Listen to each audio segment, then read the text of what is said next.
அனைவருக்கும் வணக்கம். சமீபத்தில் தாவேக்கா நடத்திய அந்த சிறப்பு பொதுக்குழு கூட்டம் அப்படின்ற பெயரில் நடத்தப்பட்ட அந்த இது இருக்கு இல்லையா, அதுக்கு பேர் என்னது, அதுக்கு என்ன பேர் வைக்கிறதுன்னு தெரில. அதான அவங்க சொன்ன மாதிரி பொதுக்குழு கூட்டம் மட்டும் கிடையாது, அது வேறு ஏதோ ஒரு இளவு.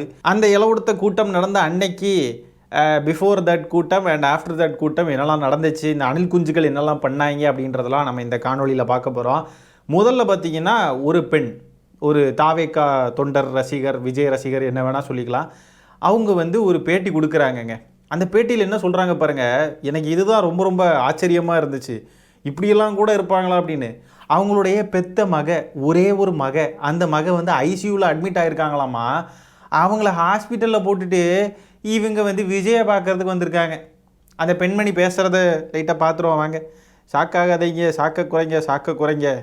நம்ம இப்படியெல்லாம் பட்ட ஆட்களெல்லாம் பார்த்து தான் வாழ வேண்டியது இருக்குது. பார்க்க முடியாமல் அவர் பார்த்தோன்னே எங்களுக்கு அழுக தான் வந்துச்சு.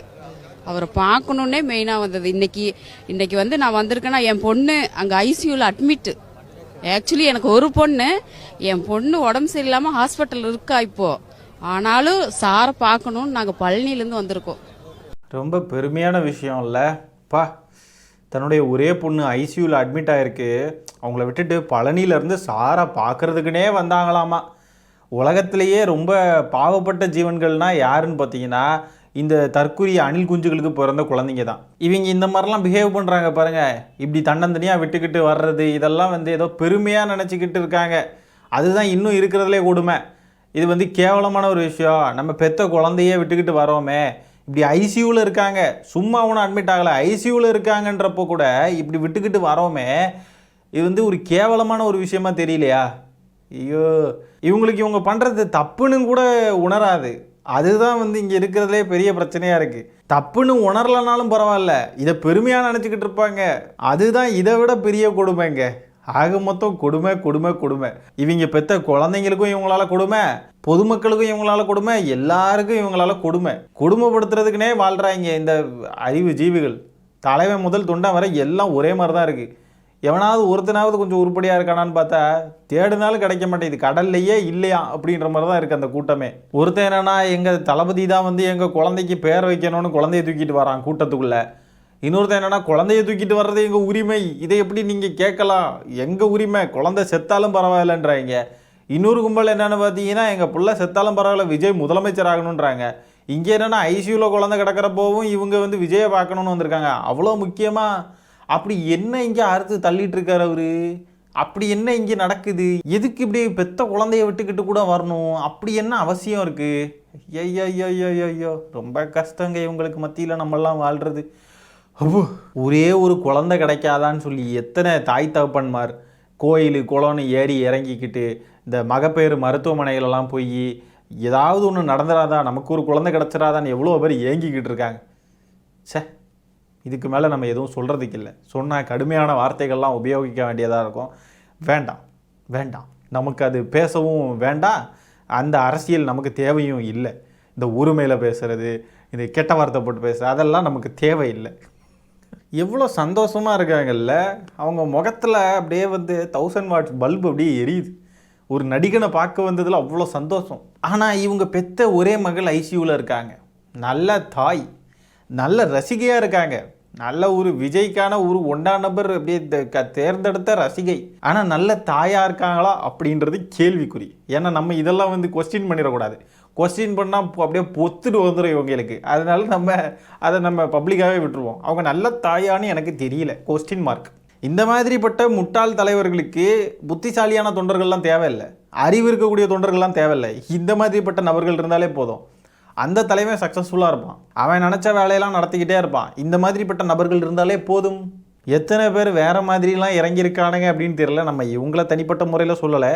இந்த தாவேக்காவுக்குள்ளே எத்தனை பேர் அப்படிலாம் இருக்காங்கன்னு தெரில. எப்படியெல்லாம் அப்படின்னா, நம்ம வீட்லேயும் ஏதாவது ஒரு இளவு விழுந்துராதா, ஒரு 20 லட்ச ரூபா கிடைக்குமே அப்படின்லாம் எத்தனை பேர் இருக்கானுங்களோ தெரியல.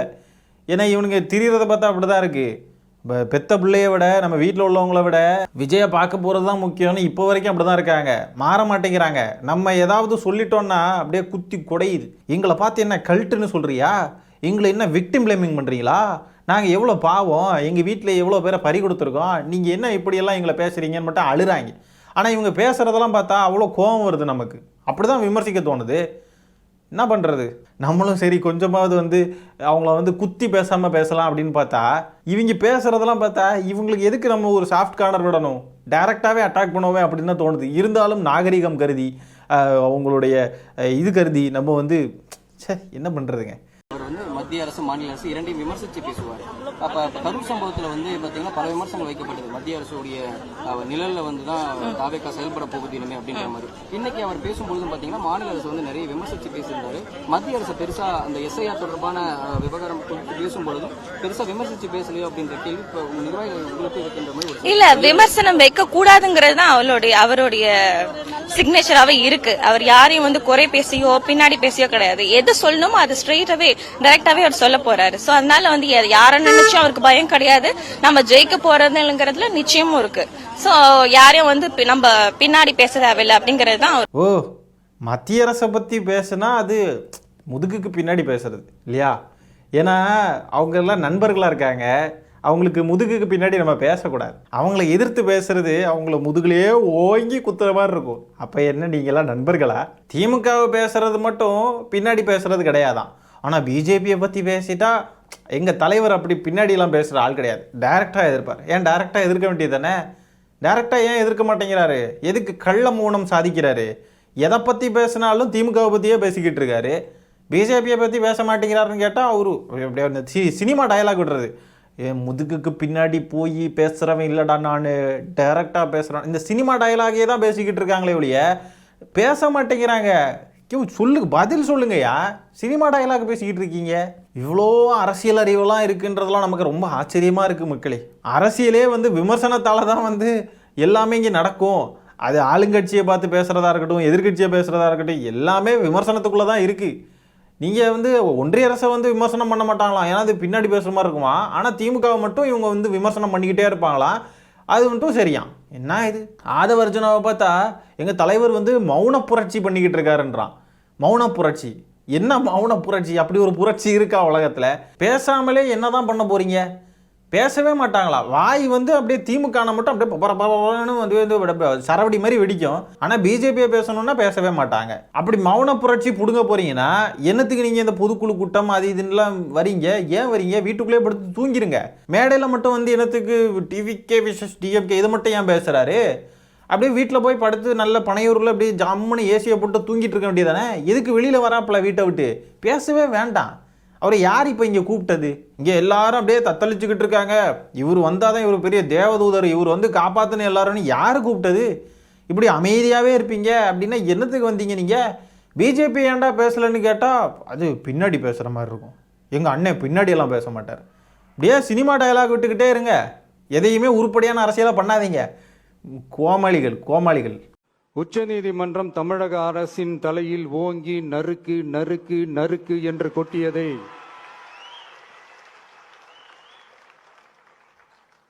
முதல்வர் அவர்கள் மறந்துட்டாரா?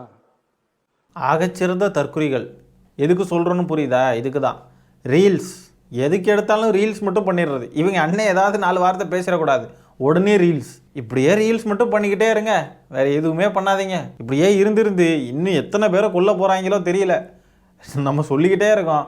அதுவும் இந்த ஆதவ அர்ஜுனெல்லாம் புரட்சின்ற பேரில் எத்தனை இளைஞர்களை சாவடிக்க போகிறானோ தெரியல. எத்தனை இளைஞர்களுடைய வாழ்க்கையை நாசம் பண்ண போகிறாங்களோ, எத்தனை இளைஞர்கள் ஜெயிலுக்கு போக போகிறாங்களோ, என்னெல்லாம் நடக்க போதோ தெரியல. உஷாராக இருந்துக்குவாங்க, அவ்வளோதான் சொல்லுவோம். எங்க நேற்றுக்கு இந்த போஸ்டர் ரிலீஸ் ஆகிருக்குங்க. எல்லாரும் அவரை வந்து தொட்டுக்கிட்டு இருக்காங்க. நீங்கள் எதுவும் நினச்சிடாதீங்க. அந்த போஸ்டர் ரிலீஸ் ஆகிருக்குங்க. எனக்கு என்ன சந்தேகம்னா, கரெக்டாக இந்த டைமில் பாருங்கள் மக்களை சந்திச்சார். அதுக்கு முன்னாடி வரைக்கும் அமைதியாக இருந்தாங்க. அதுக்கு பிறகு பார்த்தீங்கன்னா படன்னு எல்லாமே வந்து நடக்குதுங்க. பொதுக்குழு கூட்டம் கூட்டுறாங்க. இப்போ வந்து இந்த மாதிரி ஒரு போஸ்டர் ரிலீஸ் ஆகுது, ஜனநாயகன் போஸ்டரு. ஜனநாயகன் வந்து ஜனவரி 9 ரிலீஸ் போல் இருக்குது 2026. ஜனவரி 9 கண்டிப்பாக சொன்ன டேட்டுக்கு ரிலீஸ் பண்ணியே ஆகணுன்ற வெறியில் பாருங்கள். இப்போவே வந்து ப்ரொமோஷன் வேலையெல்லாம் நடக்கணும் இல்லையா? நவம்பர் டிசம்பர் டைமுக்குள்ளெல்லாம் ப்ரொமோஷன் வேலைகள்லாம் நடக்கணும். அதனால பாருங்கள், இப்போ எப்படியாவது சீக்கிரமாக அந்த மக்களை சந்திச்சாதான் நம்ம வந்து அடுத்த நகர்வை நம்ம வந்து நகர்த்த முடியுன்றதுக்காகவே அந்த மக்களை சந்திச்சிருக்காருங்க. இதுதான் நடந்திருக்கு பாருங்கள். 1 மாதமாக தூங்கலை சாப்பிடலைன்னெலாம் வந்து சொல்லிக்கிட்டு இருந்தாங்க இல்லையா? அது எல்லாமே அப்படியே ஒரு பொலிட்டிக்கல் மைலேஜுக்காக அந்த பொலிட்டிக்கல் மைலேஜுக்கான ஒரு டைம் வந்து முடிஞ்சிருச்சு, இதுக்கு மேலே வந்து போக வேண்டாம் அப்படின்றதையும் ஒரு பாயிண்ட்டாக வச்சுட்டு, இன்னொரு பக்கம் என்ன பண்ணியிருக்காங்க பாருங்கள், ஜனநாயகன் மூவியோடைய ப்ரொமோஷன் வேலைகள்லாம் இனிமேல் நடக்கணுன்றதுக்காக உடனே வந்து அந்த மக்களை இப்போ சந்திச்சிருக்காங்க. அப்போ பார்த்துக்கோங்க எந்த அளவுக்கு மோசமான நபர்களாக இருக்காங்கன்றதை பார்த்துக்கோங்க. படம் அவ்வளோ முக்கியம். ஏன் ஜனவரியில் தான் ரிலீஸ் பண்ணணுமா? ஏன் பிப்ரவரி மார்ச்சில் எப்போது பண்ணிக்கோங்க? பண்ண மாட்டாங்க. ஏன்னா பணம் முக்கியம். அதை விட இந்த ரசிக குஞ்சுகளுக்கெல்லாம் படம் முக்கியம். ஃபஸ்ட் டே ஃபஸ்ட் ஷோ, பட்டாசு, பால் ஊற்றணும், கடைசி படம்னு வேற சொல்லியிருக்காரு வேற. ஸோ இவ்வளோ இது இருக்கிறதுனால அது கொஞ்சம் ஸ்பெஷலான விஷயன்றதுனால சொன்ன தேதிக்கு கண்டிப்பாக ரிலீஸ் பண்ணி ஆகணுன்ற குறிக்கோளோட தான் அந்த கரூர் மக்களையெல்லாம் கூட்டிகிட்டு வந்து சந்திச்சதே. அப்படியே பெரிய புனிதன், எங்கள் அண்ணன் காலில் விழுந்துட்டாரு, அப்படி பண்ணார் இப்படி பண்ணார், 10 மணி நேரம் சாப்பிடலை, அப்படி இப்படின்லாம் வந்து உருட்டிக்கிட்டு இருந்தானுங்க. எல்லாம் இதுக்காக தான். அரசியல் ரீதியாகவும் நம்மளை வந்து உத்தமர்களாக காட்டிக்கணும், இங்கே படம் சம்பந்தப்பட்ட வேலைகளும் வந்து எக்காரணம் கொண்டும் நின்றுடக்கூடாது அப்படின்றது தான் இவங்களுடைய நோக்கம். ஊழலை வச்சு சொல்றீங்களா? மதுபான விற்பனையை வச்சு சொல்றீங்களா? கஞ்சா பொருட்கள் விற்பனை வச்சு சொல்றீங்களா? பெண்களுக்கு எதிரான பாலியல் வன்கொடுமைகளை வச்சு சொல்றீங்களா? மக்களுக்காக நேர்மையா கரைபடியாத ஒரு கரமாக நாங்கள் வந்திருக்கும் போது எங்களுக்கு என்ன பயம் இருக்கு? எல்லாத்துலேயுமே இவங்களுடைய கால் தடம் பதிஞ்சிருக்கே ஆல்ரெடி. அப்புறம் எப்படி கரைப்படியாத கரங்களுக்கு சொந்தக்காரர் விஜய் அப்படின்லாம் சொல்லிக்கிட்டு இருக்காங்க? அப்புறம் என்ன எங்களுக்கு பயம் அப்படின்னு கேட்குறாப்புல. நீங்கள் பயப்பட வேண்டாம், உங்களை பார்த்து தான் மக்கள்லாம் பயந்துக்கிட்டு இருக்கோம். எந்த ஊருக்கு எப்போ வருவானுங்க, எப்போ வந்து எத்தனை பேரை கொல்ல போகிறானுங்கன்னு தெரியலன்னு நம்ம தான் வந்து பயந்துக்கிட்டு இருக்கோம். நீங்கள் பயப்பட வேண்டாம், நீங்கள் பயப்படவும் மாட்டீங்க. விஜய் வந்து செய்தியாளர்களை நேரடியாக சந்திக்காம இருக்காரு. அது என்ன காரணம்? இன்னைக்கு முதற்கொண்டு பொதுக்குழு நடந்திருக்கு, தலைவர்கள் யாருமே வந்து பத்திரிகைகளை சந்திச்சு பேசல. ஏன் செய்தியாளர்கள் சந்திக்கிறத அவர் தவிர்க்கிறார்? செய்தியாளர்கள் ஏன் சந்திக்கணும்? அசையாத மரம் ஒன்று உய்ந்தது கீழே. செய்தியாளர்களை ஏன் சந்திக்கணும்? நீங்கள் ஏன் கட்சி நடத்தணும்? கட்சியை மூடிட்டு போயிடலாமே. உங்களுக்கு எதுக்கு கட்சி அரசியல்லாம்? ஆனால் உண்மையிலுமே அந்த கேள்வியை கேட்ட அந்த ரிப்போர்ட்டர் வந்து இப்படி ஒரு பதிலை இந்த தற்கொலை சொல்லுவான்னு எதிர்பார்த்துருக்கவே மாட்டாங்க. அந்த மாதிரி ஒரு பதில் நமக்கே ஒரு செகண்ட் ஷாக் ஆயிடுச்சு. என்னடா இது, செய்தியாளர்களை எதுக்கு சந்திக்கணுமா? நம்ம ஒரு கேள்வி கேட்டால் நம்ம வியந்து போகிற அளவுக்கு ஒரு பதிலை சொல்லுவாங்க பாருங்கள். செய்தியாளர்களை சந்திக்க மாட்டார், அப்புறம் எதுக்கு தொண்டர்களை சந்திக்கணும்? அப்புறம் எதுக்கு மக்களை சந்திக்க போகிறேன்ற பேரில் பஸ் எடுத்துகிட்டு கிளம்பி போய் இத்தனை பேரை கொண்டாப்பில் ஏன் போகணும்? அப்படியே வீட்டுக்குள்ளேயே இருக்கட்டுமே. அவர் மௌன புரட்சி செய்வாராம், செய்தியாளர்களை சந்திக்க மாட்டாராம். ஏன் அப்போது அரசியல் கட்சி எல்லாம்? அப்படிப்பட்டவர் எதுக்காக இப்படியெல்லாம் வந்து மக்கள் சேவைக்காக வந்திருக்கேன்லாம் சொல்லணும்? யாரோ மண்டையிலே கொட்டி குட்டி வர வச்சுருக்காங்க இல்லை?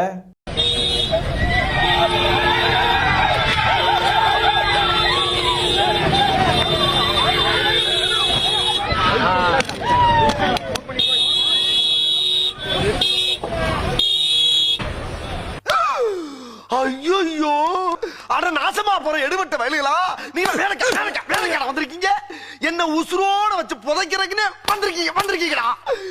விஜயை வந்து வீடியோ எடுத்துக்கிட்டே போகிறதுல அப்படியே ஒரு வெறி இந்த மீடியா சேனல்ஸ், சில சேனல்ஸுக்கு. அப்படியே இவனுங்க ரோட்டில் விஜயை துரத்திக்கிட்டு போகிறதெல்லாம் பார்த்தாவே பயமாக இருக்குங்க. விஜய் கார் போயிட்டுருக்கு, இவனுங்க பின்னாடி ஃபாலோ பண்ணுறானுங்க, முன்னாடி ஃபாலோ பண்ணுறானுங்கன்னா கூட ஓகே.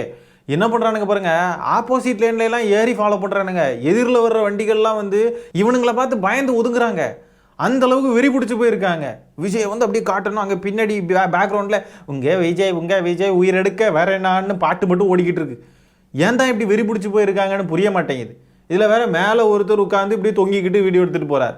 முன்ன பின்ன கீழே விழுந்தா ஐயோ, எப்படி வெறி பிடிச்ச சமூகமாக மாறிக்கிட்டு இருக்கோன்னு பாருங்கள். திருந்துங்க, திருந்துங்க. இந்த மாதிரி வீடியோ எடுத்துகிட்டு போயெல்லாம் ஏதாவது நடந்தாலும் பிறகு இவனுங்க கிடந்து அழுவானுங்க. திமுக அவ்வளோதான் இதாகிடுச்சு ஏன்னு கிடந்து அழுவானுங்க.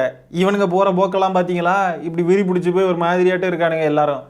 இதில் வந்து ஏதாவது ஆச்சுன்னா திமுக தான் காரணம், திமுக அரசு சரியான பாதுகாப்பு கொடுக்கல, விஜய் வீடியோ எடுக்கிறதுல கூட ஏதோ பிரச்சனை பண்ணிட்டாங்க, சதி பண்ணிட்டாங்கன்னு கடந்து ஒப்பாரி வைப்பானுங்க தற்குறிகள். என்ன பண்ணுறது, தலையெழுத்து. இந்த வீடியோவை பாருங்கள், விஜய் வந்து அந்த பொதுக்குழு கூட்டத்தை முடிச்சுட்டு வீட்டுக்கு போகிறப்போ எடுத்தது. அதில் எப்படி பாருங்கள், இந்த எறும்பு வந்து ஏதாவது சர்க்கரையை போட்டால் அதை போய் மொச்சிக்கிட்டு இருக்கும் பாருங்கள், அந்த மாதிரி தான் இருக்கானுங்க அவனுக்கு பார்க்குறதுக்கு. என்னத்துக்கு தான் இப்படி இருக்கு? அங்கே பாருங்கள், ஒருத்தனை பாருங்கள் ரோட்டோரமாக ஓடுறான். இந்த கில்லி படத்தில் பிரகாஷ்ராஜ் எப்படி கழுத்தை பிடிச்சி இழுத்துக்கிட்டே போவார் தெரியுமா ஜீப்பில், அந்த மாதிரி தான் இருக்குது பார்க்குறதுக்கு. தற்குறி பயலுங்க, கிறுக்கணுங்க. இந்த மாதிரிலாம் எதுக்கு ரசிக வெறியில் இருக்கானுங்க இவனுங்க? குழந்தை குட்டிகளை படிக்க வைக்கிறது, இல்லைன்னா படித்து முன்னேறது, வேலை பார்க்குறது, சம்பாதிக்கிறது, வாழ்க்கையில் அனுபவிக்கிறதுக்கு எவ்வளோ இருக்குது. அதையெல்லாம் விட்டுக்கிட்டு விஜய் விஜய் விஜய் விஜய் எதுக்கு தான் அந்த இடத்துக்கு வந்தானுங்கன்றதே புரிய மாட்டேங்குது. அப்படியே போகிற வழியில் விஜய் வந்து இங்கே இருக்காரா அப்படின்னு சொல்லிட்டு இறங்கினா கூட அதில் ஒரு லாஜிக் இருக்குது. விஜய் இங்கே வராருன்னு தெரிஞ்சுக்கிட்டு எங்கேருந்தோ வரைஞ்சி கட்டிக்கிட்டு வந்திருக்கானுங்க. வந்து அங்கே விஜய் வர்றப்போ அந்த காரோட பிடிச்சிக்கிட்டு முத்துப்பாண்டி ஓடுற மாதிரி ஓடிக்கிட்டு இருக்கானுங்க ரோட்டோட. எவ்வளோ அடிப்பட்டாலும் திருந்த மாட்டானுங்க இங்கே இவனுங்க. இத்தனை பேர் இறந்தும் கூட இவனுக்கு அந்த புத்தி வரலன்னா நம்ம என்ன பண்ணுறது? நம்ம சொல்லிக்கிட்டு மட்டும்தான் இருக்க முடியும். இவனுங்க போய் சாவறதை நம்ம என்ன தடுக்கவா முடியும்? சாவுங்கடா நம்ம இருக்க தான் முடியும். பார்த்துக்கிட்டு கம்முன்னா அப்படியே இருக்க வேண்டியது தான். இவனுங்க இப்படியெல்லாம் ரோட்டோட ஓடுவானுங்க. ஏதாவது ஆச்சுன்னு சொன்னால் உடனே கவர்மெண்ட் பாதுகாப்பு. ஆமாம், இவனுங்கள்லாம் இப்படி கார் வரப்போ இப்படி வண்டியை பிடிச்சிக்கிட்டே ஓடுறதுக்கு அப்படியே போலீஸ்காரங்கள்லாம் வந்து பாதுகாப்பு கொடுத்து இவனுங்களை விலைக்கு விடணும். இவனுங்க அறிவோடெல்லாம் இருக்க மாட்டானுங்க. ஏதாவது ஒன்று நடந்து போச்சுன்னு சொன்னால் உடனே கவர்மெண்ட் மேலே தூக்கி பழிய போட்டுடுறது. குழந்தைய கையில் வச்சுக்கிட்டுலாம் ஓடுறானுங்க பாருங்க, திருந்தாத ஜென்மங்கள். நான் முதல்ல சொன்ன மாதிரி தான் இந்த ரசிக குஞ்சுகளுக்கு பிறந்த குழந்தைங்க தான் இருக்கிறதுலே பாவம். சரி மக்களே, இந்த காணொலியை நான் இதோட என் பண்ணிக்கிறேன். நன்றி, வணக்கம்.